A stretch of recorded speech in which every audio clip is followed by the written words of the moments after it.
In this video, we're going to look at one of the most powerful techniques in prompt engineering called multi-perspective simulation. It's used for well-rounded and creative ideas. Basically, it's a method where we ask AI to check out a problem from different people's points of view instead of just giving one answer. It simulates multiple perspectives, which gives you a more complete, creative, and realistic response. This is perfect when you're building something for a broad audience, like a product, a service, or even just an idea. Let's dive into how multi-perspective simulation works. Let's walk through a quick example. Imagine we want to add new features to our mobile banking apps. We want to be creative with the features we introduce.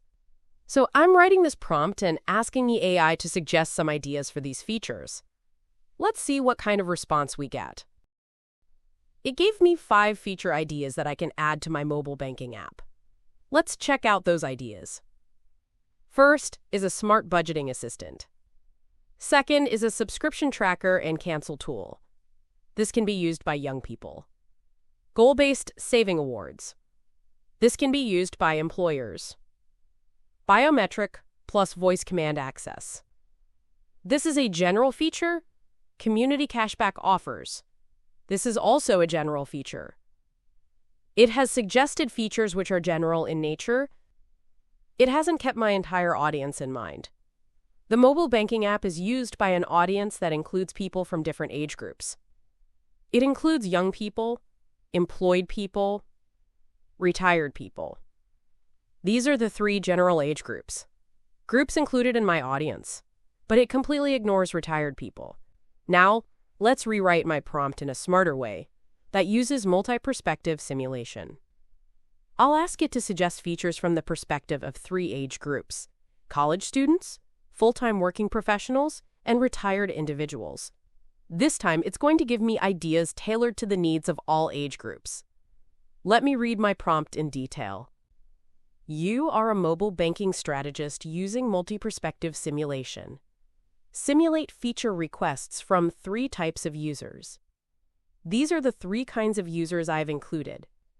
For each user, I've listed 2 to 3 feature requests along with a brief reason for each. This way, I can pick one feature from each group to add to my mobile banking app, making sure it satisfies my whole audience. Last time, the result upset retired people in my target market, but this time I'll be able to keep everyone happy. So it gave me 3 features from a college student's perspective on a daily spending tracker. Definitely something college students need. Instant low balance alerts, split bill feature with friends. Okay, let's see what ideas it has. For working professionals, smart cash flow dashboard, automatic bill payment scheduler, integrated investment tracker. And for retired individuals, the ideas suggested to me are simplified UI, large fonts and high contrast mode, pension deposit alerts, trusted contact access with read-only permissions. Now we can clearly see why its multi-perspective prompt is better than the original. The previous prompt was really generic, so the answer we got was too broad and vague. This time, we got 3 tailored answers that actually reflect real users' needs. We guided the AI to think like real people with different goals, habits, and limitations.